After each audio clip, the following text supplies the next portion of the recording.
What's up guys, Brian Bowman here from Disc Golf Examiner, coming at you today with a new video series. Something I've been wanting to try out for a while, finally got it together, and it's something I hope you guys are really going to find interesting. Basically what we're looking at here is a new series of videos called Plastic Picasso, and it's kind of what it sounds like. I want to take a look at the cool stamps, the artists, the processes behind it, the philosophies.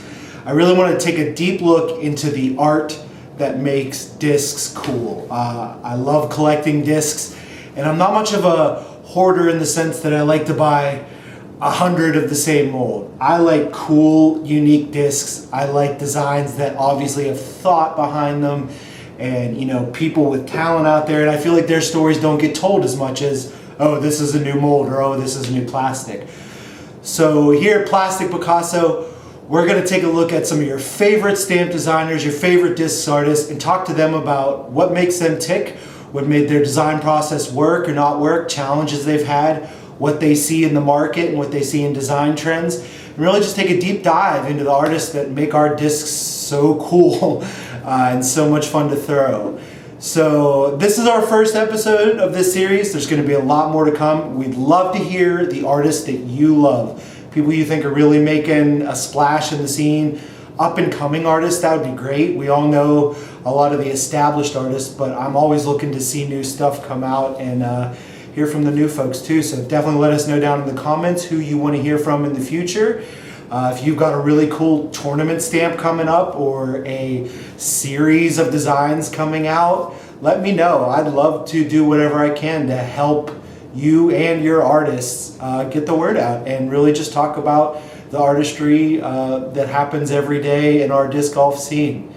So with that, let's go ahead and go right into the first episode of Plastic Picasso, brought to you by Disc Golf Examiner.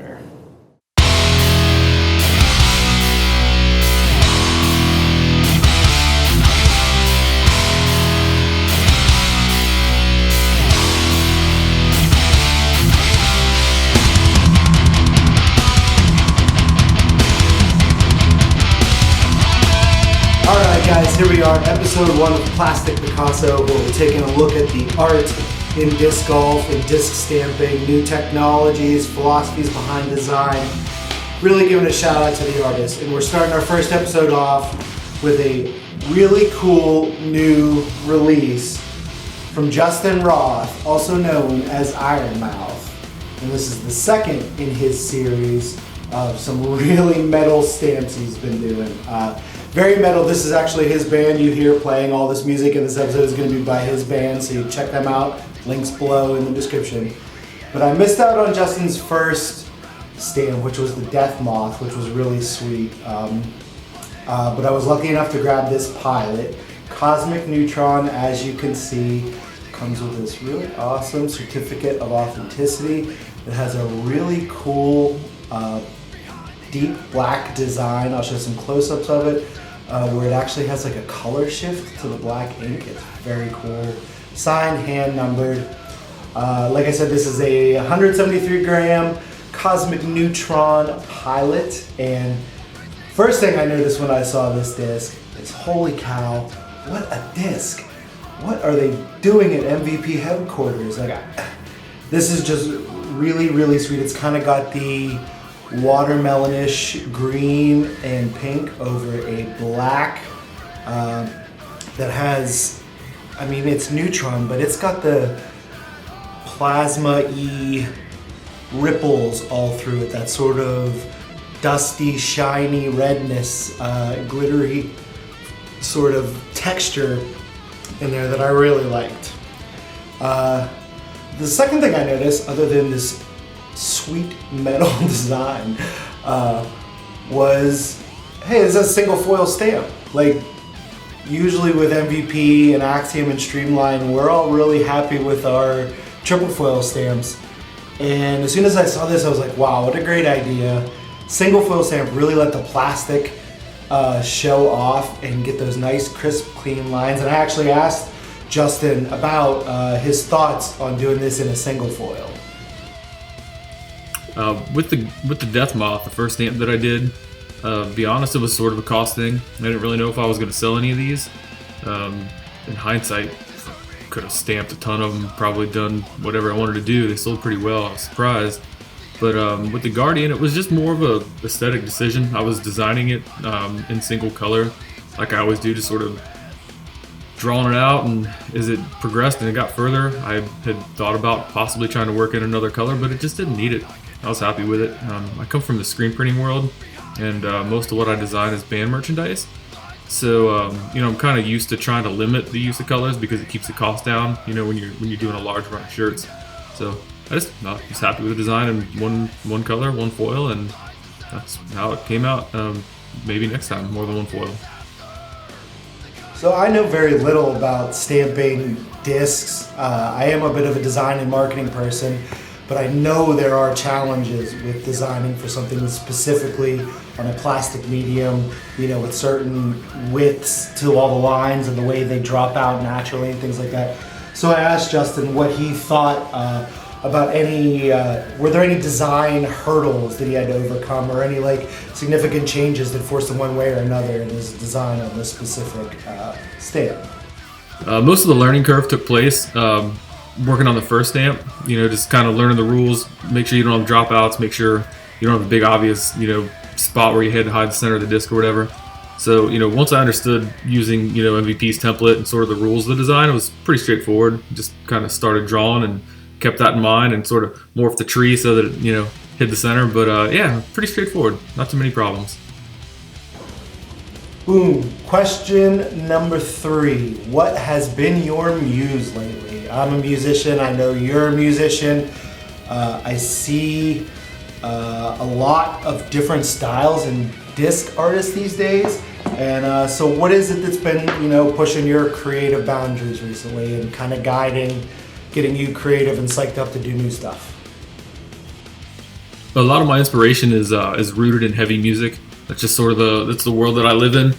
I play guitar. I tour in a thrash metal band, 150 days a year. I tour with some other bands. So, the amount of the stuff that I'm exposed to, this dark artwork, skulls and snakes and all that sort of stuff on everything, I can't escape it, so I might as well embrace it. Normally while I'm sketching, drawing on the stuff, working on the stuff, I'm listening to, heavy music, and it's what comes out, So when I pick up a guitar, I play what I play, and when I, get on my tablet or pick up a piece of paper or pencil, that's just sort of what comes out.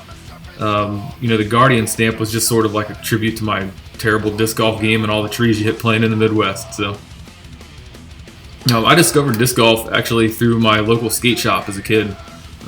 Growing up, I lived a handful of blocks away from a place called Disc World Alternative Sports, and it was a sweet place. They sold skateboards, they sold inline skates, snowboards, and discs and music. So it was it's kind of like my local hangout, home away from home sort of place. And just one day I'm bored and I'm hanging out, and I said, what the hell are all these frisbees? What is all this stuff? And one of the guys working there tosses me a frisbee, tosses me a disc. It was like a Nova, some kind of Champion Plastic Nova thing, and says, here, go try it out. And went one day, tried it out. It's kind of fun. Did it for a summer while I was in college, and just kind of had some shoulder problems. I used to do MMA and sort of had some injuries I had to work through, and years later I wanted a reason to get off the tour bus and just be away from people. And the woods sounded fun, and kind of made me miss disc golf, and so got back into it.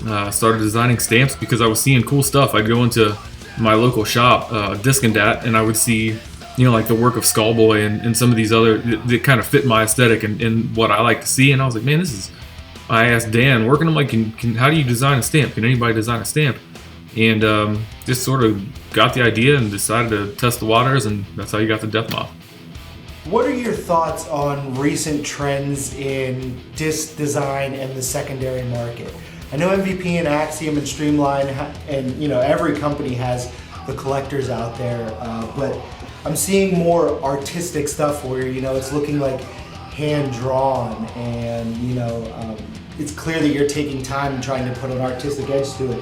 What have you seen recently in different disc golf design philosophies, and especially in relation to the secondary market where you're collecting and buying off of someone who may have commissioned a design?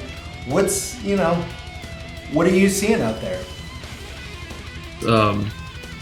I think that just kind of like the sport itself, we're just now starting to see what's possible with all this stuff. The technology, it's evolving, and the stamping capabilities, of course, at MVP are second to none. But we're really just sort of getting into this thing, and I think it's a perfect time to be a part of the community. I think you've got an incredible amount of talented artists. You've got Zam and Corey and all these guys just putting out incredible work over and over again, and it's cool. I think that we're going to start, as this thing gets bigger and it becomes more viable and people realize that they can make a little money doing it, or that there's just a network to expose people to their artwork. I think you're going to see guys from outside of disc golf maybe start to jump in and maybe show an interest in doing some artwork. But even if they don't, it's just a great time to do it. And I think that, again, we're just getting started. It's going to be exciting to see what happens over the next few years. All right, guys, that's going to wrap it up for this first edition of Plastic Picasso with Justin Roth. Ironmouth, I want to thank him so much for taking the time. He offered to do the videos and the voiceovers. I asked him for his music. He said, absolutely, we can use some of it. So he's been a great help in this. I really hope you guys like this video. It gives you some insight into the minds of the artist.